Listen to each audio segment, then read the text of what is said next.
নমস্কাৰ প্ৰিয় দৰ্শক, প্ৰজ্ঞান ইউনিভাৰ্ছ চেনেলত আপোনালোকক সকলোকে স্বাগতম জনাইছোঁ। আজি আমি লৈ আহিছোঁ, যিহেতু আপোনাৰ 2026 চন, আজি মীন ৰাশিৰ বছৰেকাৰ ৰাশিফল। আজি আপোনাৰ গোটেই বছৰটো আপোনাৰ কেনেকৈ যাব, আৰ্থিক দিশেই হওক, আপোনাৰ স্বাস্থ্যই হওক বা কেৰিয়াৰৰ দিশটোৱেই হওক, আজি আমি শিক্ষাৰ ক্ষেত্ৰই হওক বা গোটেইখিনি এই ভিডিঅ'ত আপোনালোকে বিতংভাৱে জানিবলৈ পাব। গতিকে পলম নকৰি আহক আমি ভিডিঅ'ৰ মাজলৈ সোমাই যাওঁ। প্ৰিয় দৰ্শক, মীন ৰাশিত যিহেতু আকাশী গ্ৰহ বৃহস্পতিৰ শাসন আৰু এই ৰাশিৰ অধীনত জন্ম লোৱা মানুহবোৰ অতি সজ্ঞতা, আৱেগিক আৰু আনৰ আৱেগ গভীৰভাৱে বুজি পোৱা। আপুনি প্ৰায় হিলাৰ বুলি গণ্য কৰা হয়। আনক আৱেগিক আৰু মানসিক সকাহ প্ৰদান কৰা। আপুনি স্বভাৱতে অত্যন্ত দয়ালু, সহায়কাৰী আৰু সংবেদনশীল। কাৰোবাক সহায়ৰ প্ৰয়োজন হ'লে মীন ৰাশিৰ জাতক জাতিকাই প্ৰথমে হাত আগবঢ়ায়। আপোনাৰ কল্পনা শক্তি শক্তিশালী আৰু স্বভাৱতে কলাত্মক। আপোনাৰ অন্তৰ্দৃষ্টি অতি শক্তিশালী আৰু আপুনি প্ৰায়ে আপোনাৰ ভিতৰৰ কণ্ঠৰ ওপৰত ভিত্তি কৰি সিদ্ধান্ত লয়। আধ্যাত্মিকতা আৰু গুপ্ত বিষয়ৰ প্ৰতি আপোনাৰ স্বাভাৱিক প্ৰৱণতা আছে। প্ৰিয় দৰ্শক, মীন ৰাশিৰ উদাৰতা আৰু নিস্বাৰ্থতাৰ বাবে বন্ধু বান্ধৱ আৰু পৰিয়ালৰ প্ৰিয়। আপুনি আদৰ্শবাদী আৰু সকলো কথা কল্পনাপ্ৰসূত চশমাৰে চায়। কিন্তু কেতিয়াবা যেতিয়া বাস্তৱ আপোনাৰ আশাৰ পৰা পৃথক হয়, তেতিয়া আপুনি হতাশ হৈ পৰে। আপোনাৰ আৱেগিক স্বভাৱ ইমানেই গভীৰ যে যিকোনো কঠোৰ শব্দ বা সমালোচনাই আপোনাক সহজে আঘাত দিব পাৰে।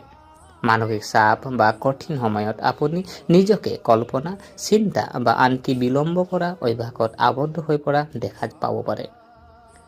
প্ৰিয় দৰ্শক, মীন ৰাশিৰ 2026 বৰ্ষ অনুসৰি এই বছৰে আপোনাৰ ব্যক্তিগত জীৱনৰ বাবে শুভ লক্ষণ কঢ়িয়াই আনে। কেৰিয়াৰ আৰু আৰ্থিক দিশত স্থিতিশীলতা থাকিব, যদিও আপোনাৰ পাৰিবাৰিক জীৱনত সৰু সৰু মতানৈক্যৰ সৃষ্টি হ'ব পাৰে।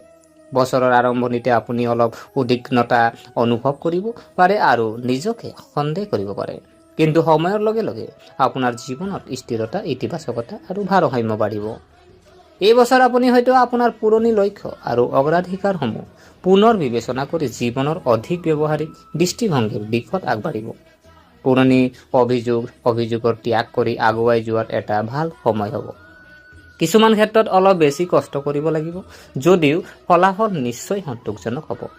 মীন ৰাশিৰ যিহেতু আপোনাৰ প্ৰেমৰ যদি আমি দিশটো যদি চোৱা হয়, 2026 অনুসৰি 2026 চনটো মীন ৰাশিৰ বাবে প্ৰেম আৰু সম্পৰ্কৰ ক্ষেত্ৰত গভীৰতা, সংযোগ আৰু আৱেগিক ঘনিষ্ঠতাৰে ভৰি পৰিব। এই বছৰ প্ৰেম সন্দৰ্ভত আপোনাৰ ব্যক্তিগত জীৱনত ইতিবাচক পৰিৱৰ্তন দেখা যাব। প্ৰিয় দৰ্শক, বছৰটো আৰম্ভ হ'ব পাৰে আপোনাৰ সম্পৰ্কত আনুগত্য আৰু নিষ্ঠাৰ অনুভূতিৰে। আপুনি আপোনাৰ সংগীৰ সৈতে আপোনাৰ সম্পৰ্কক আৰু অধিক গভীৰভাৱে বুজিবলৈ আৰু লালন পালন কৰিবলৈ চেষ্টা কৰিব। ইয়াৰ দ্বাৰা ক্ৰমান্বয়ে পুৰণি মতানৈক্য আৰু উত্তেজনা সমাধান হ'ব আৰু আপোনাৰ সম্পৰ্ক আগৰ তুলনাত অধিক শক্তিশালী আৰু পৰিপক্ক হৈ পৰিব। কিন্তু কিছুমান অমীমাংসিত সমস্যা পুনৰ উত্থাপন হ'ব পাৰে। কেতিয়াবা ভুল বুজাবুজিৰ সৃষ্টি হ'ব পাৰে। মীন ৰাশি ফল যদি আমি চাওঁ, 2026ত পৰামৰ্শ দিয়া হৈছে যে এনে সময়ত সৎ যোগাযোগ আৰু নিজৰ অনুভৱৰ মুকলি প্ৰকাশ অতি প্ৰয়োজনীয় হ'ব। ইয়াৰ দ্বাৰা আপোনাৰ সম্পৰ্ক পুনৰ ঘূৰি আহিব পাৰে। এই বছৰ আপুনি আপোনাৰ সংগীৰ সৈতে স্মৰণীয় মুহূৰ্ত কটাবলৈ সুযোগ পাব, যাৰ ফলত আপোনাৰ আৱেগিক বন্ধন আৰু অধিক শক্তিশালী হ'ব। যিসকল অবিবাহিত কিন্তু সম্পৰ্কত আছে, তেওঁলোকৰ বাবে এই বছৰটো অতি সুখৰ হ'ব। এই সময়ত আৱেগিক নিৰাপত্তা আৰু পাৰস্পৰিক গুৰুত্ববোধৰ সময় হ'ব। পুৰণি সংঘাতৰ সমাধান হ'ব পাৰে, যাৰ ফলত পাৰস্পৰিক বিশ্বাস আৰু স্থিৰতা বৃদ্ধি পাব। কিছুমান দাম্পতীয়ে ভৱিষ্যতৰ বিষয়ে গুৰুতৰভাৱে আলোচনা কৰিব পাৰে আৰু আনকি এংগেজমেণ্ট বা বিবাহৰ সিদ্ধান্তও ল'ব পাৰে। একক মীন ৰাশিৰ বাবে এই বছৰ অলপ নিশ্চিত হ'ব। মীন ৰাশিৰ বাৰ্ষিক ৰাশিফলৰ পৰা অনুমান কৰা হৈছে যে আপুনি নিশ্চিতভাৱে নতুন মানুহক লগ পোৱাৰ সুযোগ পাব। কিন্তু গভীৰ আৰু সঁচা সম্পৰ্ক গঢ়ি তুলিবলৈ কিছু সময় লাগিব পাৰে। 2026 চনত আপোনাৰ পেছাদাৰী জীৱনত কি পৰিৱৰ্তন হ'ব পাৰে জানো আহকচোন।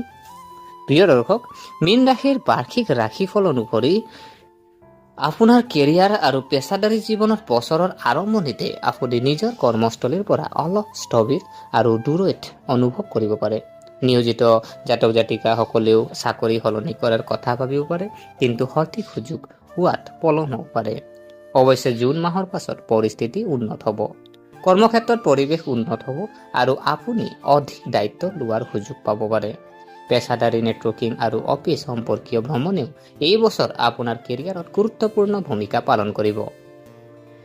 মীন ৰাশিৰ বাৰ্ষিক ৰাশিফল অনুসৰি ইংগিত দিয়ে যে এই বছৰ ব্যৱসায়ত জড়িত সকলৰ বাবে অবিৰত আৰু সুখম অগ্ৰগতিৰ দিন হ'ব পাৰে।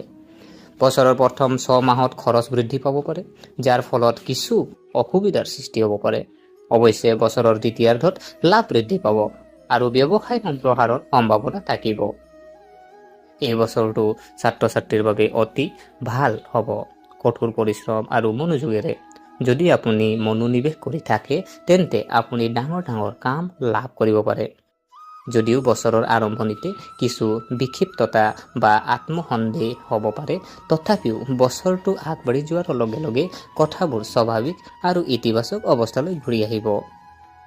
মীন ৰাশিৰ বাৰ্ষিক ৰাশিফল 2026 বিত্তীয় আৰু বিনিয়োগৰ বাবে ভৱিষ্যতবাণী যদি চোৱা হয়, আৰ্থিকভাৱে 2026 চনটো মীন ৰাশিৰ বাবে মিশ্ৰিত বেগ হ'ব। এই সময়ছোৱাত আপোনাৰ খৰচ পৰিচালনা কৰা আৰু অসাৱধানতাৰে খৰচ কৰাটো এৰাই চলাটো অতি গুৰুত্বপূৰ্ণ হ'ব। যদি আপুনি কৰ্মৰত, তেন্তে বছৰৰ আৰম্ভণিতে অভাৱনীয় খৰচ চিন্তাৰ বিষয় হ'ব পাৰে।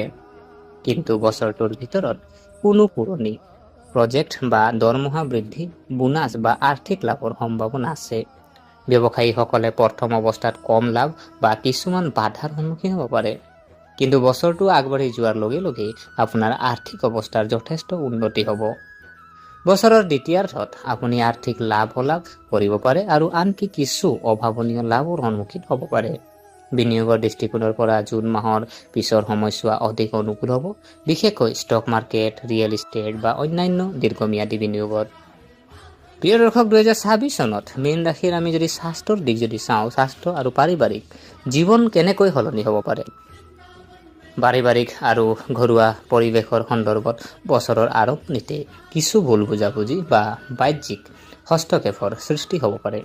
এনে পৰিস্থিতিত মীন ৰাশিৰ পৰিয়ালৰ ৰাশিফল 2026ত পৰামৰ্শ দিয়া হৈছে যে সমস্যাসমূহ বুদ্ধিমান স্বৰূপে সমাধান কৰিবলৈ মুকলি আৰু শান্তভাৱে যোগাযোগ কৰাটো অতি গুৰুত্বপূৰ্ণ হ'ব। পাৰিবাৰিক অনুষ্ঠান বা ধৰ্মীয় অনুষ্ঠানে সম্পৰ্কত মধুৰতা ঘূৰাই আনিব পাৰে আৰু বন্ধন মজবুত কৰিব পাৰে। স্বাস্থ্যৰ দৃষ্টিকোণৰ পৰা মীন ৰাশিৰ এই বছৰ নিজৰ শক্তি আৰু ষ্টেমিনা বজাই ৰাখিব, কিন্তু ভাগৰ বা গাঁঠিৰ বিষৰ দৰে কিছুমান সৰু সৰু সমস্যা থাকিব পাৰে, যিবোৰ সময়মতে চিকিৎসা আৰু জীৱনশৈলী সলনি কৰি সমাধান কৰিব পাৰি। ইতিমধ্যে চিকিৎসা বা থেৰাপি চলি থকা সকলৰ এই বছৰ যথেষ্ট উন্নতি হ'ব পাৰে। প্ৰিয় দৰ্শক, মীন ৰাশিৰ আমি বাৰ্ষিক ৰাশিফল মতে আমি যদি যিহেতু আপোনাৰ মানসিক স্বাস্থ্য সন্দৰ্ভত কিছু সাৱধানতাৰ প্ৰয়োজন। নিয়মিত ধ্যান আৰু মানসিক ভাৰসাম্য ৰক্ষাৰ অভ্যাস এই বছৰ অতি সহায়ক বুলি প্ৰমাণিত হ'ব। আমি এতিয়া জানো আহক যে 2026 চনত যিহেতু মীন ৰাশিৰ আপোনাৰ কিনো প্ৰধান গ্ৰহ আপোনাৰ প্ৰৱেশ কৰিব আৰু আপোনাৰ প্ৰৱেশ কৰিব, তো আমি প্ৰথমতে জানো আহক যে বৃহস্পতিৰ প্ৰৱেশত মীন ৰাশিৰ অনুসৰি আপোনাৰ 2026 অনুসৰি জুন মাহত বৃহস্পতি গ্ৰহই আপোনাৰ ৰাশিফল চতুৰ্থ স্থানৰ পৰা পঞ্চম স্থানলৈ প্ৰৱেশ কৰিব। বিশেষকৈ আপোনাৰ ব্যক্তিগত জীৱন, আৰ্থিক লাভ, বিনিয়োগ আৰু স্বাস্থ্যৰ ক্ষেত্ৰত এই প্ৰৱেশ আপোনাৰ বাবে অতি শুভ হ'ব। ইয়াক জ্যোতিষৰ অন্যতম শুভ প্ৰৱেশ বুলি গণ্য কৰা হয়। এই সময়ছোৱাত প্ৰেমৰ সম্পৰ্ক মধুৰ হৈ পৰিব আৰু ভাইকৈ আপোনাৰ অনুকূল হ'ব। আয় বৃদ্ধি পাব, লগতে আৰ্থিক শক্তিও আপোনাৰ দেউতাকৰ সৈতে সম্পৰ্ক উন্নত হ'ব আৰু স্বাস্থ্যজনিত সমস্যাৰ সন্মুখীন হোৱা সকলে সকাহ পাবলৈ আৰম্ভ কৰিব। বৃহস্পতিৰ প্ৰৱেশ যিহেতু অক্টোবৰ মাহত বৃহস্পতিৰ দ্বিতীয় প্ৰৱেশৰ সময়ত বৃহস্পতিৰ গ্ৰহ পঞ্চম স্থানৰ পৰা আপোনাৰ ৰাশিফলৰ ষষ্ঠ স্থানলৈ গতি কৰিব। এই প্ৰৱেশে বিশেষকৈ নিয়োজিত ব্যক্তি, আইনী ক্ষেত্ৰত থকা বা আৰু ঋণ বা EMIৰ হেঁচাত পৰা ব্যক্তিৰ বাবে উপকাৰী হ'ব। এই সময়ত আপুনি নতুন চাকৰিৰ সুযোগ পাব পাৰে আৰু কৰ্মক্ষেত্ৰৰ পৰিৱেশ অনুকূল হ'ব, লগতে পুৰণি ঋণ পৰিশোধ কৰাটো সহজ হ'ব। শনি শনিৰ প্ৰৱেশ যদি চোৱা হয়, শনি গোটেই বছৰটো আপোনাৰ ৰাশিফলত আৰোহী যিহেতু আপোনাৰ লগ্ন ঘৰত ৰখা হ'ব আৰু এই পথটোৱে আপোনাৰ জীৱনত স্থিতিশীলতা প্ৰদান কৰিব। বিশেষকৈ আপোনাৰ ব্যৱসায়িক আৰু ব্যক্তিগত জীৱনত কিছুমান প্ৰত্যাহ্বানৰ সৃষ্টি হ'ব পাৰে। এই প্ৰৱেশে আনৰ সৈতে মত বিনিময় কৰাৰ সময়টো অধিক প্ৰত্যক্ষ আৰু ব্যৱহাৰিকভাৱে কথা ক'ব, যাৰ ফলত কেতিয়াবা সম্পৰ্কত তিক্ততা আহিব পাৰে। ৰাহুৰ প্ৰৱেশ যদি আমি চাওঁ, প্ৰিয় দৰ্শক, ৰাহুৰ যদি প্ৰৱেশ চাওঁ, গোটেই বছৰটো ৰাহুক আপোনাৰ ৰাশিফল দ্বাদশ স্থানত ৰখা হ'ব আৰু এই পথটোৱে আপোনাক বিদেশ ভ্ৰমণৰ সুবিধা বা বিদেশৰ সৈতে জড়িত সুযোগ আনিব পাৰে। কিন্তু মানসিক স্বাস্থ্যৰ সন্দৰ্ভত কিছু চিন্তা হ'ব পাৰে আৰু ইয়াৰ ফলত ঘৰুৱা পৰিৱেশটো নেতিবাচক প্ৰভাৱ পৰিব পাৰে।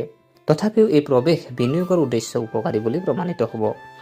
মীন ৰাশিৰ বাৰ্ষিক ৰাশিফল অনুসৰি আপোনাৰ ফলপ্ৰসূ প্ৰতিকাৰ কিছু আছে, যেনে ধৰি লওক আপোনাৰ যদি আপুনি সম্পৰ্কত আছে বা বিবাহিত, তেন্তে আপোনাৰ সংগীৰ সৈতে সৃষ্টিশীল কাম কাজত লিপ্ত হওক, আৰু যেনে পেইণ্টিং, লিখা বা ক্ৰাফটিং।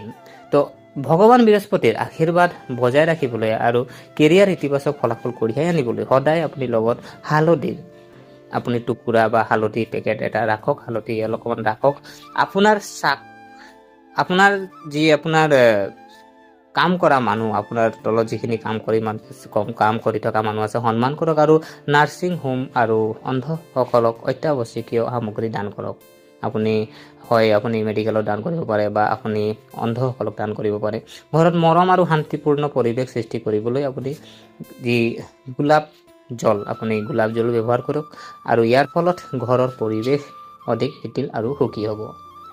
তো প্ৰিয় দৰ্শক, এয়া আছিলে যিহেতু আপোনাৰ 2026 চনৰ গোটেই বছৰৰ আজি বছৰেকীয়া মীন ৰাশিৰ ফলাফল। গতিকে আশা কৰিছোঁ আপোনালোকে ভিডিঅ'টো চাই ভাল পালে।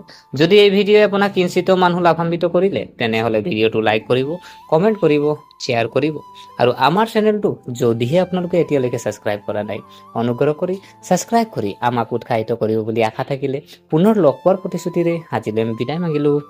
ধন্যবাদ।